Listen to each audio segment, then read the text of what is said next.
Buen día, República Oriental del Uruguay, comenzando la semana ya en este día 11 de septiembre del año 2023, fecha muy particular para el mundo entero, creo yo, pero fundamentalmente para Occidente y muy particularmente para los Estados Unidos y aún más específicamente para la ciudad de Nueva York.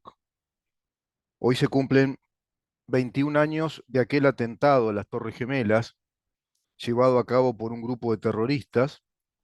Se dice que fueron 20 secuestradores que tomaron dos aviones comerciales, dos Boeings 767, cargados de combustible y de pasajeros para estrellarlos contra las Torres Gemelas, las llamadas Torres Gemelas de ese complejo, de ese, digamos, magnífico complejo de construcción en Manhattan, en la ciudad de Nueva York, que es un centro comercial llamado World Trade Center.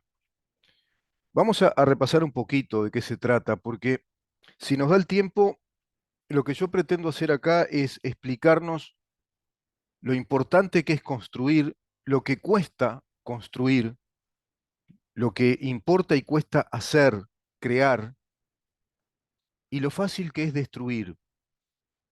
Y así está pasando en el mundo, que hay, en principio, conceptos creativos, conceptos, digamos, de emprendimiento, conceptos venturosos, que determinadas personas a través de la historia fueron desarrollando, descubrimientos, investigación científica, emprendimiento empresarial, valga la redundancia si vos querés. Todo eso que fomenta un espíritu vital colectivo, que va creando un proyecto de vida en conjunto. Los seres humanos somos eso, necesitamos un proyecto de vida en conjunto, sentirnos copartícipes de un gran proyecto, de un propósito de vida como sociedad, sea en el barrio, en la ciudad, en el pueblo, y máxime a nivel ya de un país, de un estado, y para ello debe colaborar fundamentalmente el pensamiento creativo, el pensamiento científico, la metodología científica, que con muchísima responsabilidad haga todos los cálculos posibles para que un emprendimiento de una magnitud como esta no se derrumbe en poco tiempo.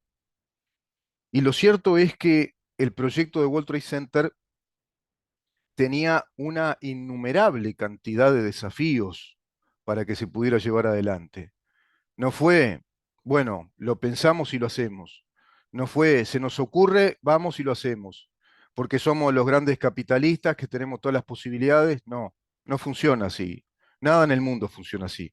Eso funciona en la mente arquetípica de una ideología que lamentablemente victimiza, sugestiona, aprisiona mentes de miles, de cientos de miles, de millones de personas que quedan en esa caricatura de la vida, lamentablemente perdiendo el tiempo, pensando que desde el capitalismo todo se decide y se hace rápidamente porque son los poderosos del mundo que mágicamente concentran grandes cantidades de dinero y hacen lo que quieren. No es así. El capitalismo también es épico, es complejo, es trágico. Hay gente que gana y hay gente que pierde. Hay gente que gana, pierde, se recupera, vuelve a perder, se recupera, otros que no. Hay de todo. Lo cierto es que el World Trade Center, bueno, llevó muchos años. Comenzó este proyecto desde uno de los Rockefeller. ¿Por qué? Porque quería superar a su padre y a su abuelo con un emprendimiento propio, pero a su vez conjuntamente con otros personajes que también querían hacerlo, y transformar a Nueva York, junto con Nueva Jersey, en el gran centro mundial comercial, como en un gran centro comercial. Por eso el World Trade Center, un gran centro del mundo del comercio. La construcción de World Trade Center fue concebida precisamente como eso, como un proyecto de renovación urbana que encabezó David Rockefeller. ¿Para qué? Para revitalizar la zona del Bajo Manhattan. El proyecto fue desarrollado por la Autoridad Portuaria de Nueva York y también de New Jersey. Fue complicado, tuvieron que negociar inclusive con los sindicatos mafiosos de la época, No olvidemos que la mafia neoyorquina detentaba el poder sindical de los puertos. Toda la actividad portuaria estaba dominada por esa corporación sindical mafiosa. Tuvieron que negociar con ellos. A su vez, hubo semanas y semanas de manifestaciones con pancartas por todos lados, prácticamente a modo de una enfermedad, como si tuviera sus accesos o sus impulsos, cada tanto manifestaciones colectivas que paralizaban esa zona de la ciudad. Se viralizaba todo eso en aquel entonces por la prensa de aquel momento, dado que tenían que expropiar un montón de manzanas y ahí habían comercios. Los comerciantes en duelo, criticando ese proyecto de los magnates que iban a absorber toda esa zona y a expulsar a esa miríada de comerciantes, de pequeños comerciantes. Por supuesto, todos fueron indemnizados a través del proceso expropiatorio que acá explicamos una vez. Todo eso se indemniza porque en ese país evidentemente prima el derecho a la propiedad privada. No es confiscatorio, sino que se indemniza, se devuelve, ese dinero se paga, los daños y perjuicios, como ocurre más o menos en nuestro derecho que contempla el proceso expropiatorio cuando hay una necesidad, una utilidad pública o una necesidad pública. Eso fue lo que pasó. Eh, el estilo del proyecto le fue encomendado a un arquitecto llamado Minoru Yamasaki.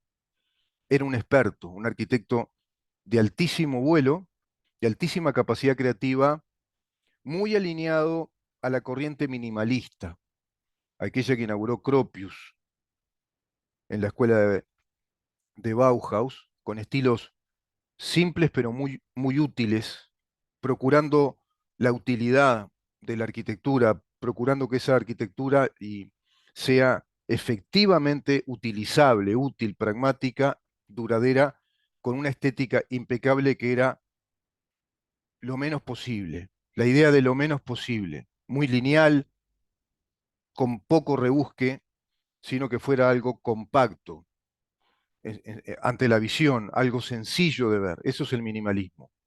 No hay mucho firulete ni como pasaba con otros estilos, sino que se tiene que simplificar la estructura para que esa estructura asuma distintas funciones. Bueno, eso fue lo que hizo. Fue el que diseñó dos torres de 110 pisos cada una, un poco como esquinadas. Esa torre de World Trade Center 1 y 2 son precisamente la idea de Minoru Yamasaki, pero necesitó de un ingeniero, que era el que sabía realmente apretar las tuercas, los tornillos, saber cómo tenía que estar todo eso para que no se viniera abajo. Y eso involucró un trabajo enorme, enorme trabajo, porque se enfrentaban a muchísimas dificultades. En primer lugar, las dificultades, por un lado, jurídicas, que eso corrió por cuenta del equipo jurídico, todas las expropiaciones, el acuerdo entre los municipios de Nueva York y New Jersey. Tuvieron extensas negociaciones los gobiernos de Nueva York y de Nueva Jersey. Esas autoridades supervisaron la obra. Había ahí, además, un tren que estaba, digamos, en una situación de deterioro económico, que era el ferrocarril de Hudson y Manhattan. Eran dos grandes tubos que atravesaban esa zona, cerca de la bahía de Hudson, y que aproximadamente transportaban por día a 50.000 personas. Esas torres, si se hacían ahí, tenían que abrir esa zona y quedaba al descubierto esa estructura de tubos como si fuera una cascarita de huevo que tenían que proteger. Por otra parte, ya estaba el mar. Tuvieron que hacer manzanas y manzanas, cavar como si fuera una gran piscina. Le llamaron la pileta porque tuvieron que diseñar una estructura muy específica para que esas torres pudieran soportar con esa altura lo que iban a ser los inconvenientes naturales, por ejemplo, los fuertes vientos cruzados que hay en esa zona. Imagínate una torre de 110 pisos, cómo sostenerla ante embestidas muy fuertes de vientos a grandes velocidades, a más de 100 kilómetros, podían haber vientos a 140, 150 kilómetros por hora. Calcular el vuelo de los aviones, eran muy altas. Mirá vos de lo que estamos hablando, de los aviones.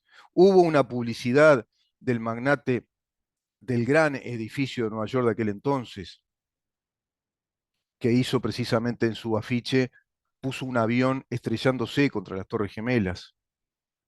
Increíble, ¿no? El dueño del Empire State, que era el ícono de Nueva York en aquel momento, el edificio más alto de Nueva York y de Occidente, hermosísimo edificio hasta la fecha, por supuesto, el que tenía la panorámica incluso de Nueva York, la gente subía a su terraza como un paseo, tenía esos telescopios, esos miradores. Bueno, lo cierto es que esto tenía muchos inconvenientes a salvar. Esa gran batea o esa pileta la constituyeron sobre la base de una idea que era construir muros, pero muros que tenían varias capas con 20 metros de profundidad, como si fueran precisamente los cimientos. Entonces hacían una placa de concreto, una malla, esa malla iba por dentro, una malla de acero que iba por dentro de una capa blanda, como si fuera un cemento barroso, y cuando eso secaba expulsaba esa malla, pentolita le decían, esa malla salía, se volvía a poner otra capa de cemento, otra vez esa capa blanda, la bertolita que salía, otra capa más, gruesas, grosísimas, esas paredes que cubrieron un área enorme y 20 metros hacia abajo. Luego tuvieron que calcular el movimiento del desliz en una estructura de acero que era como si fueran espigas por dentro, para que ocuparan el menos espacio posible, la infraestructura del edificio tuviera el menos espacio posible para dar la posibilidad de la construcción de pisos que tuvieran 4.000 metros cuadrados sin tabiques, espacio libre, donde ahí se instalaron las oficinas.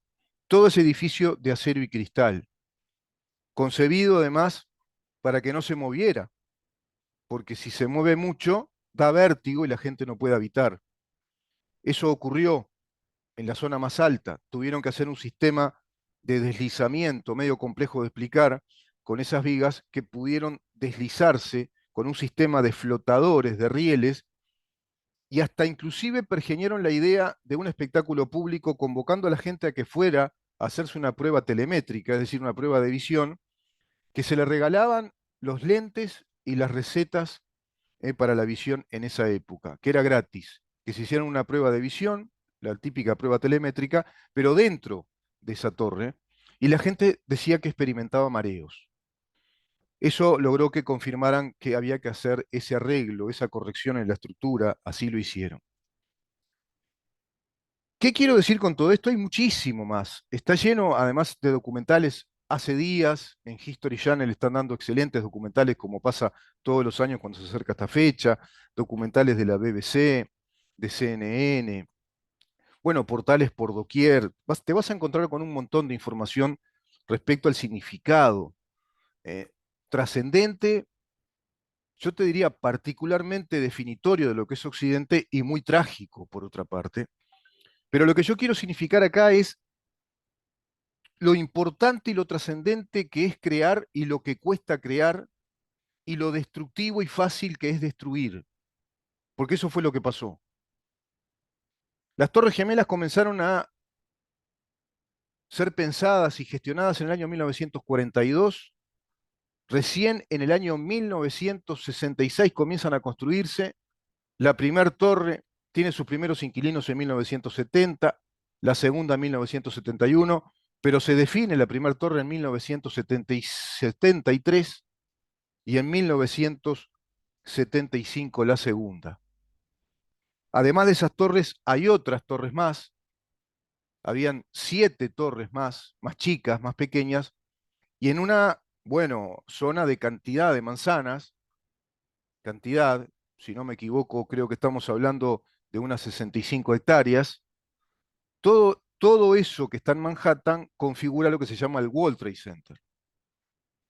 Eso cierra definitivamente, digamos, su construcción, su funcionamiento por allá por el año 1985 recién. Desde el año, fíjate, 1942 al año 1985 y se da ese megaproyecto neoyorquino que evidentemente es conocido por el mundo y afortunadamente hoy sigue con el memorial correspondiente a esa desgracia, a esa tragedia de la caída de las Torres Gemelas, que demoraron en ser construidas ambas unos 12, casi 13 años, y en 29 minutos cayeron. Ahí tenés otro ejemplo. Lo que cuesta construir y lo fácil que es destruir, matando a 2.993 personas ese atentado terrorista, con 20 secuestradores en dos aviones Boeing 767 que no pudieron aguantar las Torres Gemelas, sí estaban capacitadas para aguantar choques de aviones de Boeing 140, más chicos, de más pequeño porte, pero no estos llenos de combustible y a toda velocidad para estrellar. Fíjate vos lo significativo de esto, ¿no? Todos los años, cálculos de ingeniería, prueba, ensayo y error, diseños arquitectónicos, trámites jurídicos, trámites expropiatorios, idas y vueltas, claros oscuros, descontento de la ciudad también, la posterior algarabía, la competencia comercial, la guerra comercial interna que se fue dando por el típico tema de los egos empresariales, que evidentemente todo eso lo está. Acá cuando hablamos de capitalismo no estamos haciendo una apología ni cantándolo, sino diciendo de que es el sistema con natural a la condición humana, a la capacidad humana, como diría la escuela austríaca, la calidad humana de la individualidad, el individuo con mayor libertad tiene la posibilidad de crear, de competir y también de zafarse, de pasarse de rosca, de caer en su ego, porque eso está en la condición humana. Por eso lo de que seamos todos iguales es una fantasía, yo te diría, de un niño torpe que no tiene ningún asidero en el conocimiento científico desde la antropología científica, desde la psicología humana, desde la condición antropológica del ser humano. Es como pretender que un ser humano, que todos seamos, qué sé yo, sexualmente fieles en una vida monogámica. No existen esas cosas.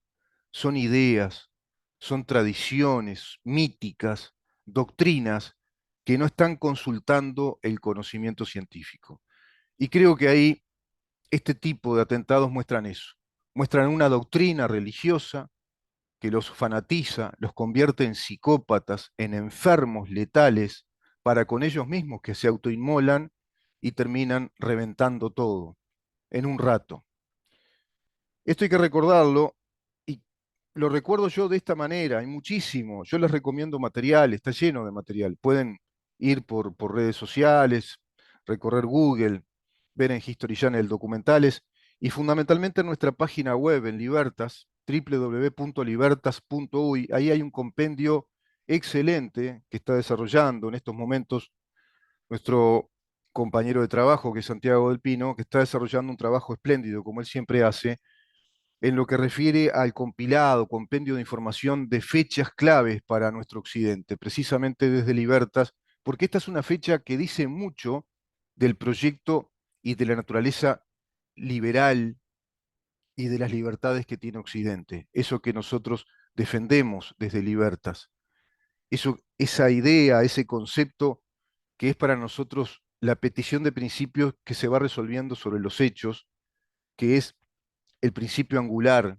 de la existencia de Libertas, la defensa de este mundo democrático, libre, de emprendedores, de libre emprendimiento, de la economía solidaria, de la capacidad de crear trabajo, de la cadena cooperativa y solidaria de creación de producción y de trabajo a la vez, todo eso es capitalismo y todo eso es motivo de la existencia de Libertas que con motivo de esta fecha, 21 años, este atentado ocurrió un 11 de septiembre del año 2001. Estamos hoy a 11 de septiembre del año 2023. Con motivo de esa desgracia, pero a su vez de ese significado tan importante, trascendente, Libertas te publica un excelente compendio informativo, informes de todo tipo, selección de noticias, newsletter respecto a todo esto, también videos y documentales. Todo esto en la página web www.libertas.uy. Y en relación a este tema de lo que cuesta crear, construir y lo trascendente que es eso, y que está en la naturaleza humana y que es inexorable la creatividad, y a su vez lo fácil y triste que es destruir, destruir por destruir, destruir lo que no hay que destruir. Vamos a entrar en la segunda parte de este programa también con este concepto de construir, pero en este caso la construcción de una constitución democrática, republicana, sabiamente constituida por nuestros constituyentes, y cómo se pretende destruir en poco tiempo a través de oportunismos políticos y de, y yo te diría que de una actitud de descerebración. Te voy a explicar un poquito qué quiere decir una actitud de descerebración, cuando hay propuestas, actos o hechos, y en este caso políticos, que son claramente un ejemplo de la poca cerebración puesta, de la poca actividad cerebral que se pone para resolver un tema de una altísima trascendencia, como lo es, por ejemplo, el sistema de préstamos en nuestro país. Por un lado, que te estoy comentando con respecto al proyecto del plebiscito de Cabildo Abierto, de juntar firmas para introducir en el artículo 52 de la Constitución la obligatoriedad de un tope máximo de 30% para las empresas que dan crédito, que dan el servicio del crédito, un disparate total, además con un trato diferencial para ya morosos con cierta antigüedad respecto a los nuevos morosos o los nuevos contrayentes de la deuda, del préstamo para el consumo personal, y el desastre también que significa introducir en la Constitución la prohibición de la actividad empresarial en cuanto al asesoramiento y colocación en los mercados de inversión de los ahorros de los uruguayos, que capitalicen en esos ahorros para tener una mejor calidad de vida al momento del retiro laboral. Que eso se pretende introducir en la Constitución, y es como esos dos aviones que estrellaron contra las Torres Gemelas. Es tirarle a una hermosísima construcción, un edificio que es nuestro pilar, nuestra casa madre, nuestra materia prima fundamental para devenir en el Estado de Derecho, es tirarle bombas, es querer destruirla, querer meterle cosas extrañas para solucionar oportunismos políticos, electoreros, nada más que eso. Quédate ahí.